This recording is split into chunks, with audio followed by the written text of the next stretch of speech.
നമസ്കാരം. ഇന്നത്തെ പ്രധാന വാർത്തകളുമായി ഷാജി കടക്കൽ. VS ഇനി ഓർമ്മകളിൽ ജീവിക്കും.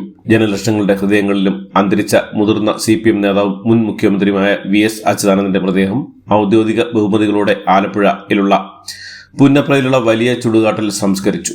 ചൊവ്വാഴ്ച 2 ഉപ്പോടെ തിരുവനന്തപുരത്ത് നിന്ന് പുറപ്പെട്ട വിലാപയാത്ര പ്രതീക്ഷിച്ചതിൽ ഏറെ വൈകി ഇന്നലെ ഉച്ചയോടെയാണ് ആലപ്പുഴയിൽ എത്തിയത്. വഴിനീളെയുള്ള അന്ത്യാഭ്യാദ്യങ്ങൾ ഏറ്റുവാങ്ങി 22 മണിക്കൂർ കൊണ്ട് പുന്നപ്രയിലെ വേലിക്കകത്ത് വീട്ടിലെത്തിയത്. പിന്നീട് CPM ജില്ലാ കമ്മിറ്റി ഓഫീസിലും ബീച്ച് ക്രിയേഷൻ ഗ്രൗണ്ടിലും പൊതുദർശനത്തിന് എത്തിച്ചു.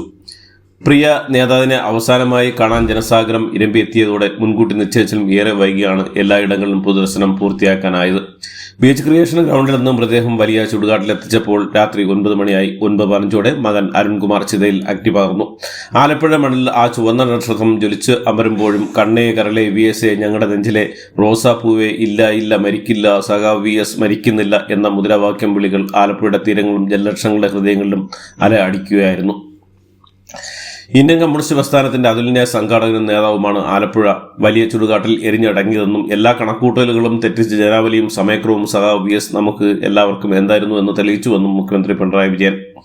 ആധുനിക കേരളത്തിന്റെ സൃഷ്ടിയിൽ അതുല്യമായ പങ്കുവഹിച്ച ഒരാളാണ് VS എന്നും ആലപ്പുഴയിലെ വലിയ ചുടുകാട്ടിൽ സംസ്കാര ചടങ്ങുകൾ പൂർത്തിയായതിന് പിന്നിൽ നടന്ന അനുസ്മരണ സമ്മേളനത്തിൽ പിണറായി വിജയൻ അനുസ്മരിച്ചു. കർക്കിടക വാവ് ബലി ഇന്ന്. കർക്കിടക വാവുവിനോട് അനുബന്ധിച്ച് സംസ്ഥാനത്തെ പ്രധാന ക്ഷേത്രങ്ങളിലെല്ലാം ബലിതർപ്പണത്തിനുള്ള ഒരുക്കങ്ങൾ പൂർത്തിയായി. പിതൃകൾക്ക് പ്രാധാന്യമുള്ള ദക്ഷിണായനത്തിലെ ആദ്യത്തെ അമാവാസിയാണ് കർക്കിടകത്തിലേത്. അമാവാസി ദിനത്തിൽ എല്ലാ മാസവും ബലിതർപ്പണം നടത്താമെങ്കിലും രാമായണ മാസം കൂടിയായ കർക്കിടകത്തിലെ വാവുബലിക്ക് പ്രത്യേക പ്രാധാന്യമാണുള്ളതെന്ന് വിശ്വസിക്കപ്പെടുന്നു.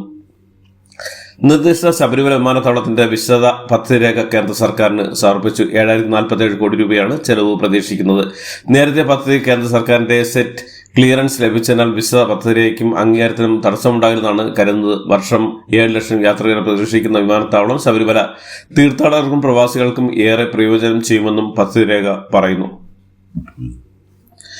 ദേശീയപാത 66 നിർമ്മാണത്തിലുള്ള പാളിച്ചയുമായി ബന്ധപ്പെട്ട് സ്വീകരിച്ച നടപടി വിശദീകരിച്ച് ഉപരിതല ഗതാഗത മന്ത്രാലയം. ജൂൺ ജൂലൈ മാസങ്ങളായി വിദഗ്ധ സമിതി കേരളത്തിലുടനീളം പരിശോധന നടത്തിയെങ്കിലും അന്തിമ റിപ്പോർട്ട് ലഭിച്ചിട്ടില്ല. കാസർഗോഡ് ചെങ്ങളയിലെ തകർച്ചയിൽ മേഘ എഞ്ചിനീയറിംഗ് കമ്പനിക്ക് പിഴ ചുമത്തിയ കാരണം കാണിക്കൽ നോട്ടീസ് നൽകിയെന്നും ഗതാഗത മന്ത്രാലയം വിശദീകരിച്ചു. ഹാരിസ് ബീരാൻ MPയുടെ ചോദ്യങ്ങൾക്ക് മറുപടിയാണ് ഇക്കാര്യങ്ങൾ അറിയിച്ചത്.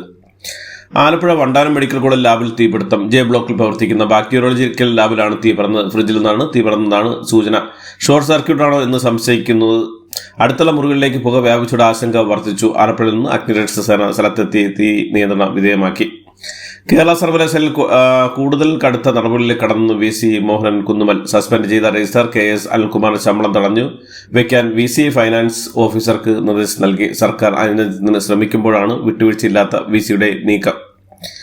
മുഖ്യമന്ത്രിക്കെതിരെ വിമാനത്തിൽ പ്രതിഷേധിച്ച യൂത്ത് കോൺഗ്രസ് കണ്ണൂർ ജില്ലാ വൈസ് പ്രസിഡന്റും അധ്യാപകനുമായ ഫർസീൻ മജീദിനെതിരെ കടുത്ത നടപടിയുമായി വിദ്യാഭ്യാസ വകുപ്പ്.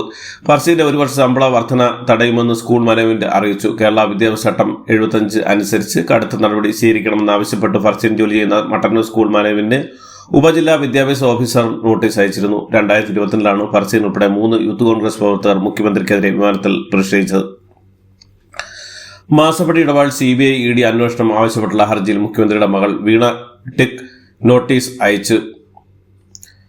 ഹൈക്കോടതി വീണയും CMRL ഉദ്യോഗസ്ഥരടക്കം 13 പേർക്കാണ് നോട്ടീസ് അയച്ചിരിക്കുന്നത്. BJP സംസ്ഥാന ഉപാധ്യക്ഷൻ ഷോൺ ജോർജിന്റെ ഹർജിയിലാണ് കോടതി നടപടി. തമിഴ്നാട്ടിൽ നിന്ന് കൂട്ടത്തോടെ തത്തകളെ എത്തിച്ച് വിൽപ്പന നടത്തുന്നതിനിടെ 3 തമിഴ്നാട് സ്വദേശികളെ വനംവകുപ്പ് ഉദ്യോഗസ്ഥർ പിടികൂടി. ഇവർ കൂട്ടിലാക്കി വിൽപ്പനയ്ക്ക് കൊണ്ടുവന്ന 139 തത്തകളെയും പിടികൂടി. തമിഴ്നാട് പൊള്ളാച്ചി കൊത്തൂർ സ്വദേശികളാണ് വനംവകുപ്പിന്റെ ഇടുക്കി ഫ്ലൈയിംഗ് സ്ക്വാഡ് ഉദ്യോഗസ്ഥരും കട്ടപ്പന ക്യാമ്പ് ഓഫീസിലെ ഉദ്യോഗസ്ഥരും ചേർന്ന് കാമാക്ഷി പ്രകാശിൽ നിന്ന് പിടികൂടിയത്. കാനഡയിൽ പരിശീലന പറക്കലിനിടെ വിമാനങ്ങൾ കൂട്ടിയിടിച്ച് മരിച്ച തൃപ്പൂണിത്തുറ സ്വദേശി ശ്രീഹരി സുകേഷിന്റെ മൃതദേഹം ജൂലൈ 26 നാട്ടിലെത്തിക്കും. ടൊറന്റോയിലുള്ള Indian consul general Girish Juneja സംസ്ഥാന സർക്കാരിന്റെ ഡൽഹിയിലെ പ്രത്യേക പ്രതിനിധി പ്രൊഫസർ KV തോമസിനെ ഇക്കാര്യം അറിയിച്ചു.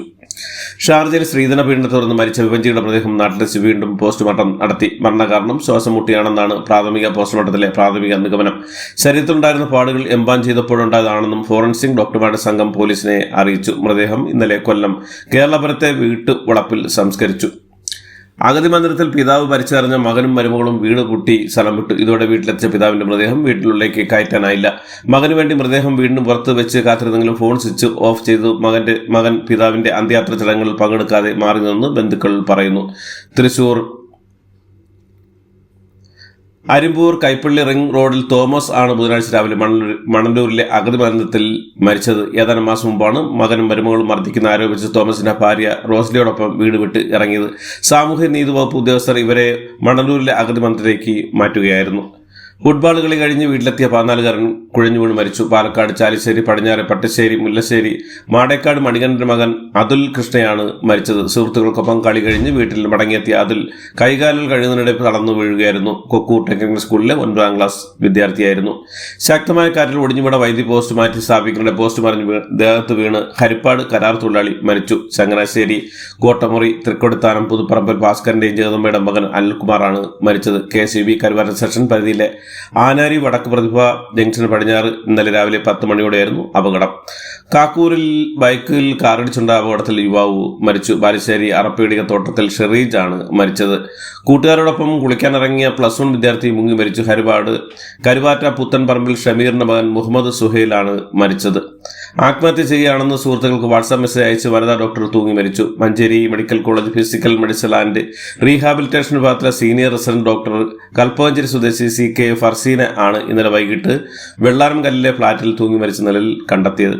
4 ദിവസത്തെ UK മാലാദ്വീപ് സദസ്സിനായി പ്രധാനമന്ത്രി നരേന്ദ്രമോദി യാത്ര തിരിച്ചു. UKയിലെത്തിയ മോദി ഇന്ന് ബ്രിട്ടീഷ് പ്രധാനമന്ത്രി കെയർ സ്റ്റാമറുമായി ചർച്ച നടത്തും. ചാൾസ് 3 രാജാവിനെയും കാണും. ഇന്ത്യ UK സ്വതന്ത്ര വ്യാപാര കരാർ ഒപ്പുവയ്ക്കുമെന്നും സൂചനകൾ. പരിശീലന കേന്ദ്രത്തിലെ മോശം സാഹചര്യങ്ങൾ പ്രതിഷേധിച്ച് 100 കണക്കിന് വനിതാ കോൺസ്റ്റബിൾ ഉത്തർപ്രദേശിലെ ഗോരഖ്പൂരിലെ ബിച്ച് ഹേയിലെ PSC ക്യാമ്പിൽ ഇന്നലെ ധർണ നടത്തി. ഓപ്പറേഷൻ സിന്ദൂറിൽ പാർലമെന്റിൽ ചർച്ചയ്ക്ക് തയ്യാറായി കേന്ദ്ര സർക്കാർ. ലോക്സഭയിലും രാജ്യസഭയിലും 16 മണിക്കൂർ വീതം ചർച്ചയ്ക്ക് സമയം നീക്കിവെച്ചു. ജഗദീപ് ധൻഖറിന്റെ അപ്രതീക്ഷിത രാജിക്ക് പിന്നാലെ ഉപരാഷ്ട്രപതി തെരഞ്ഞെടുപ്പിൽ നടപടികൾ തുടങ്ങി. കേന്ദ്ര തെരഞ്ഞെടുപ്പ് കമ്മീഷൻ ധൻഖറിന്റെ രാജിയടക്കം വിഷയങ്ങൾ ഉന്നയിച്ച് പ്രതിപക്ഷം ഇന്നലെയും പാർലമെന്റ് സ്തംഭിപ്പിച്ചു. ഉപരാഷ്ട്രപതി സ്ഥാനത്ത് നിന്ന് രാജിവെച്ച ജഗദീപ് ധൻഖർ ഔദ്യോഗിക വസതി ഉടൻ ഒഴിയും. തിങ്കളാഴ്ചയാണ് അദ്ദേഹം രാഷ്ട്രപതിക്ക് രാജി സമർപ്പിച്ചത്. വിവാഹബന്ധം പിരിഞ്ഞതിന് പിന്നാലെ ഭർത്താവിൽ നിന്നും ജീവനാംശമായി ഭീമമായ തുക ആവശ്യപ്പെട്ട യുവതിയെ വിമർശിച്ചു സുപ്രീം കോടതി. ഉന്നത വിദ്യാഭ്യാസമുള്ള നിങ്ങൾക്ക് ഉന്നത ജോലി ലഭിക്കില്ലേ എന്ന് കോടതി ചോദിച്ചു. 1.5 വർഷം മാത്രം നീണ്ടുന്ന വിവാഹ ജീവിതത്തിൽ മുംബൈയിൽ വീട്, BMW കാർ, 12 കോടി രൂപ എന്നിവയാണ് ജീവനാംശമായി യുവതി ആവശ്യപ്പെട്ടത്. കേവലം 1.5 വർഷം മാത്രം വിവാഹബന്ധം മുന്നോട്ട് പോയെന്നും എന്നിട്ട് നിങ്ങളിപ്പോൾ അതിൽ നിന്നുള്ള നഷ്ടപരിഹാരമായി BMW ആവശ്യപ്പെടുകയാണെന്നും ചീഫ് ജസ്റ്റിസ് ചോദ്യം ഉയർത്തി. ശിവഗംഗയിൽ പോലീസ് മർദ്ദനത്തിൽ കൊല്ലപ്പെട്ട ക്ഷേത്ര സുരക്ഷാ ജീവനക്കാരൻ അജിത്കുമാറിന്റെ കുടുംബത്തിന് ഇടക്കാല ധനസഹായമായി 25 ലക്ഷം നൽകാൻ സർക്കാരിനോട് ഉത്തരവിട്ട് മദ്രാസ് ഹൈക്കോടതി. ബാംഗ്ലൂരിൽ ബസ് സ്റ്റാൻഡിൽ സ്ഫോടക വസ്തുക്കൾ കണ്ടെത്തി. വസ്ത്രത്തിനുള്ളിലെ പേസ്റ്റ് രൂപത്തിലായി ഒളിപ്പിച്ച് 22 കിലോ സ്വർണം കടത്താൻ ശ്രമിച്ച ദമ്പതികൾ അറസ്റ്റിൽ. സൂറത്തിൽ അന്താരാഷ്ട്ര വിമാനത്താവളത്തിൽ വെച്ചാണ് ഇവരെ CSF പിടികൂടിയത്.